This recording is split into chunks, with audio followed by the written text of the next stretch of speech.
Hello folks, I'm Victor First Mornington, and due to a severe screw-up by the Doctor Who Exposition's Human Resources Department, this episode, which is episode 4 of the Mind Probe, is coming out really late, but we're still here.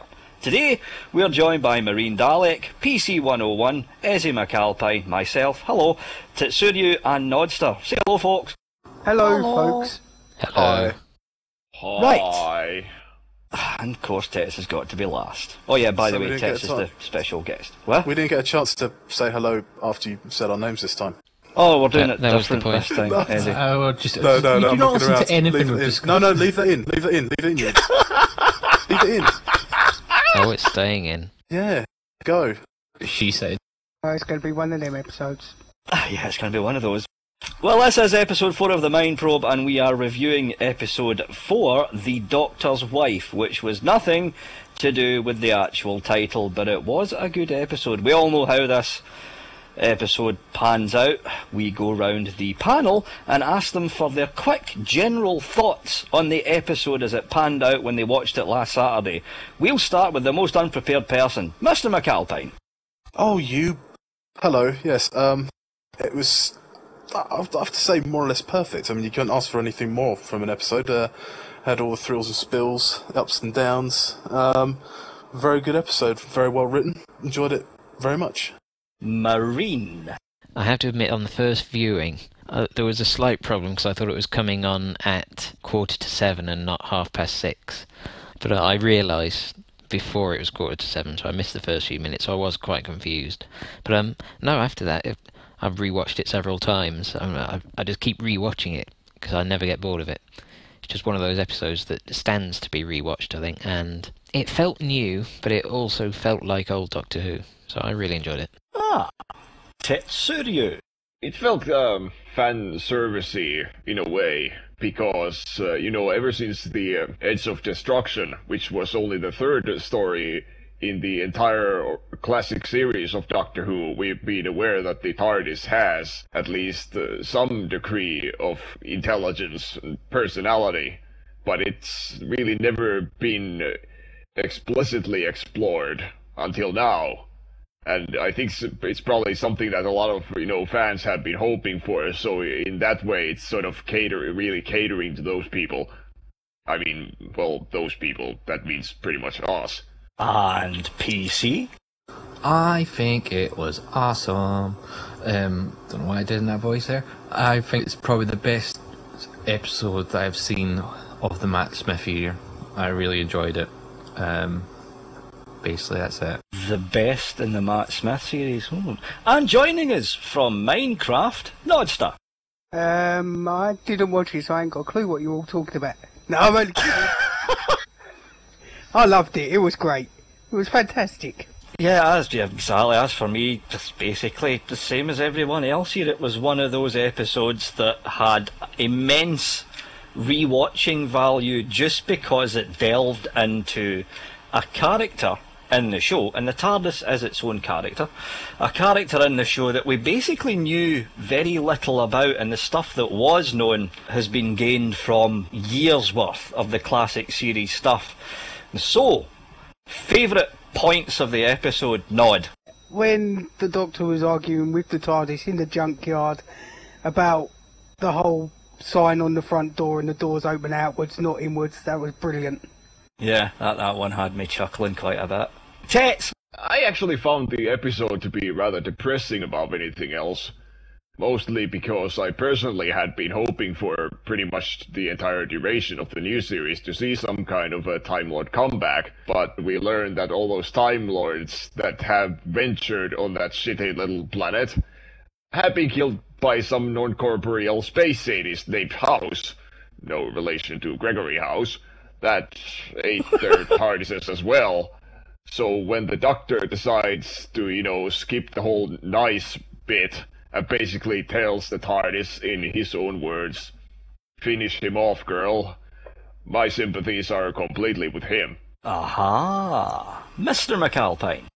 I want to point out that they killed off Rory again. That part was actually quite disturbing, really. Again, very, very dark scene, especially with the part with the writing on the wall and which falling eyes and stuff like that. If you think about Very it, dark. in every episode, if you count the first two as one, he's died. Although he didn't technically die, he was shot, but he died. And then the next one, he died. And then this one, he's died. It's a kind of Yeah. a South Park thing going on there. Well, he's Kenny. That one. I'm going to call him Kenny. Yes, and don't forget, just think about it for a second. What did Rory use to write on the walls? Oh, yes. Ew. Aww. Anyway, Some moving of it swiftly was on. black. PC. Favourite bit is right at the end, just after he sort of firewalled the TARDIS, and he's like, hello? To see if the TARDIS would actually respond back to him. That hope of him wanting to talk to the TARDIS again.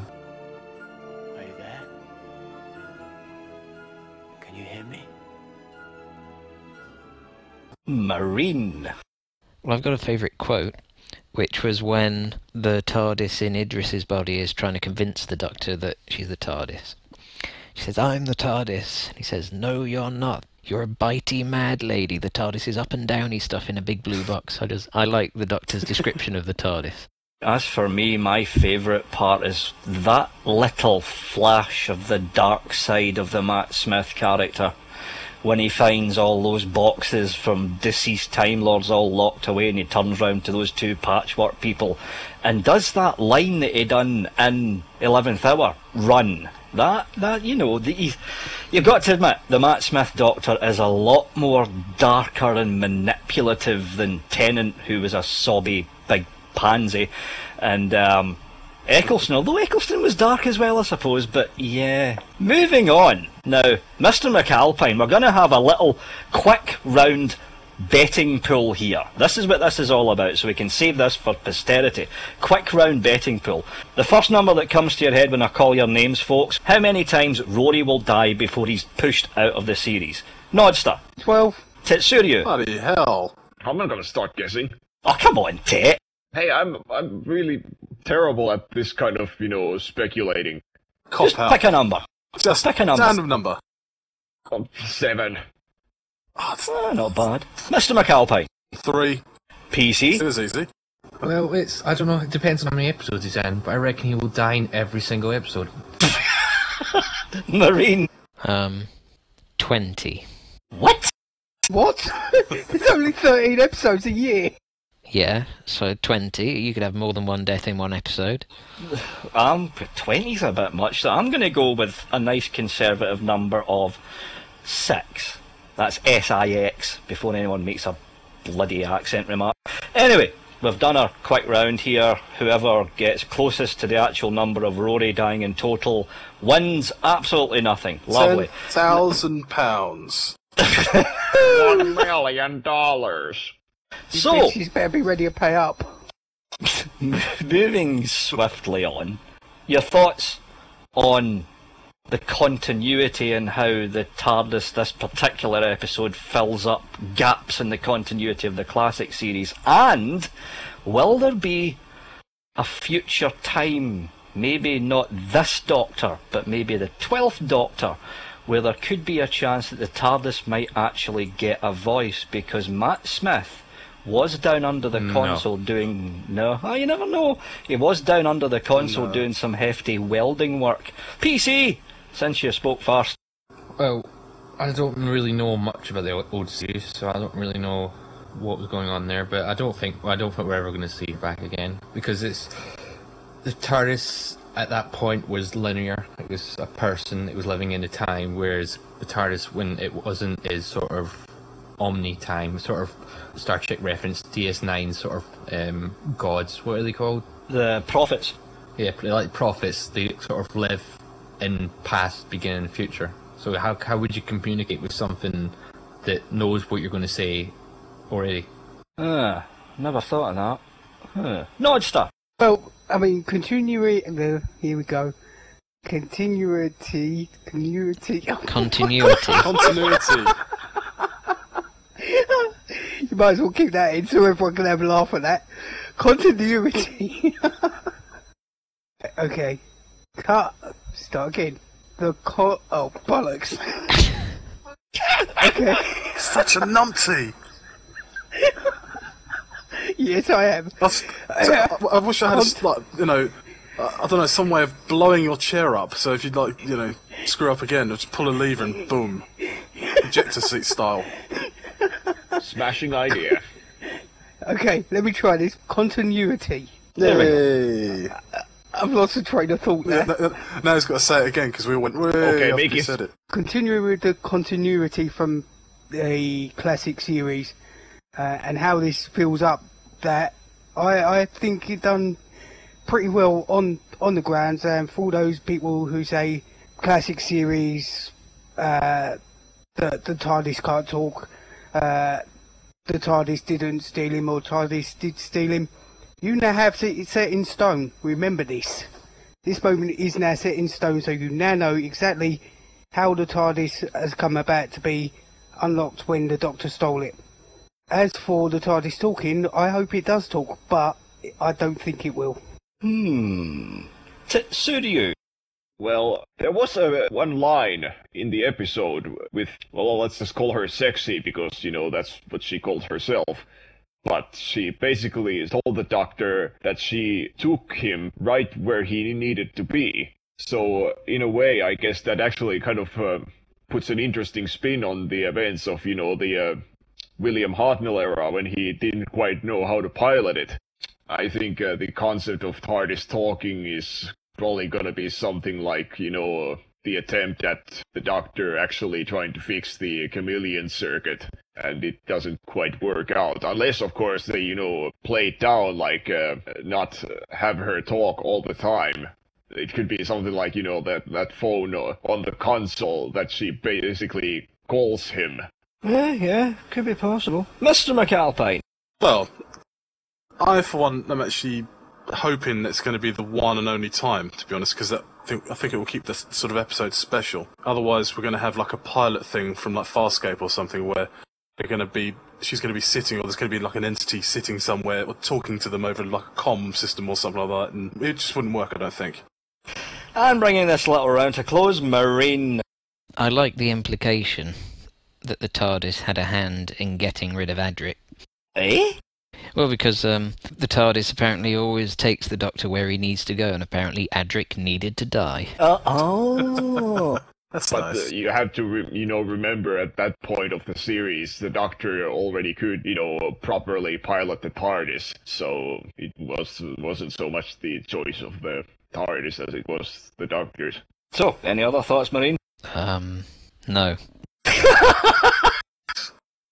Right, what we're going to do, this is a little idea that PC 101 typed in chat. What we're going to do for the scoring, instead of doing our favourite bit and the score, we're going to take a little idea from PC and do the worst part of the episode that you didn't like, and then your score. We all know how the scoring goes. 1, very, very bad. 5, absolutely fantastic.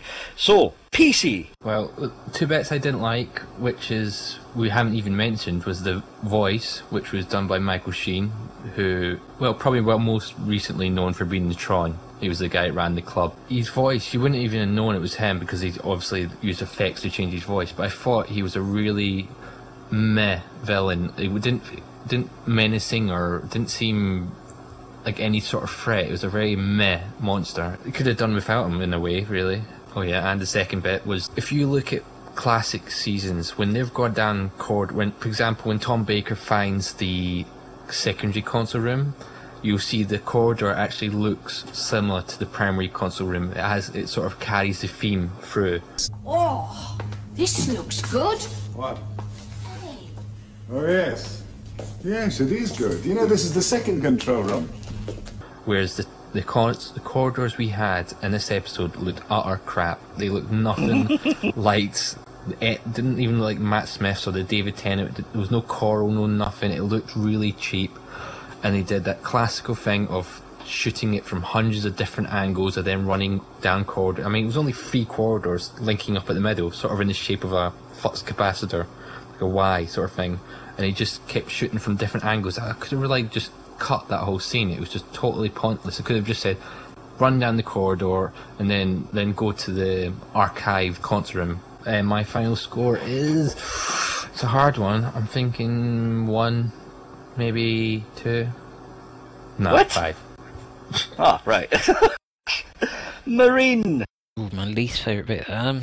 It's difficult. I don't know. I can't really think. I mean, I suppose the corridors did look a bit cardboardy. It's the only thing really that I can think of. Oh, and it did look a bit odd. The console that they built, sort of only having the 3 walls. But my rating has got to be a 5. Aha, Mr. McAlpine. Well, the thing being about this episode, there's just so much we haven't covered. I mean, there are parts in it which are just brilliant. I mean, I suppose looking at it from another point, though, I agree with what PC said. I think the bad guy was just, to be honest, underwritten. We didn't learn anything about him. You know, what the hell was he? Why the hell he was doing that? He was just more or less this. He was just the convenience factor of having a monster of some kind, a menacing voice and a green mist. I would say, I mean, it was perfect. It had everything in there. I mean, you couldn't ask for a better episode. I mean, it's going to be a 5. There's no, I can't not give it anything less. 3-5 so far. Tsuryu. Well, I'm gonna have to agree with the sentiment about the corridors, but about the villain, it would be nice to actually know what the hell he actually was, but I have to admit that, you know, from time to time it is nice to just get this bad guy who is completely two-dimensional and does all these really nasty things that basically, you know, a kind of villain just only exists to earn your hatred, as in the viewer's hatred, because, you know, he was just basically just nothing more than a omnipotent asshole. And your final score, Tet. I actually still kind of feel guilty about giving the Day of the Moon a score of 5, so I'm just gonna have to make up for it and give this one a 5 too. Aha, Nodster. Right. Well, I can't really think of any bad points about it, except they didn't tell you how the hell you got into the washing machine TARDIS. I'd have loved to know how that one works. That is a must-know. Maybe it was a really small Time Lord. Well, it must have been. A Munchkin. Yeah, like a Marine. Oh yeah, good point. I really can't think of anything bad, really. So, as for the score, I'm going to push the boundaries and give it a 6. Uh-oh. It's taken up to 11. Anyway, as for me, to bring this episode to a close before we all say goodbye, my worst part is seeing that Tenant console again. But on the flip side, they actually deleted it. So we'll never see it ever again because Mr. House Guy deleted that Coral console room, and plus the whole corridor thing. Backup of the archive. Oh God! Yeah. Plus the whole corridor thing that PC was talking about. Yeah, that did drag out a bit, you know. But, you know, all in all, it was a Neil Gaiman story, and Neil Gaiman is one heck of a writer. So, score for me is 5, which means the average score is, for this episode, a 5, which is a Dalek. Can I just ask Anyway, something before we go? Who would have preferred it if they actually had like a classic console room from, like, you know, Tom Baker era, or, you know? Tom Beaker. Well, Me? you see, I almost said Beaker. A Yes, classic console Yeah. room would have looked good with good lighting, because they did tend to floodlight them in the classic series.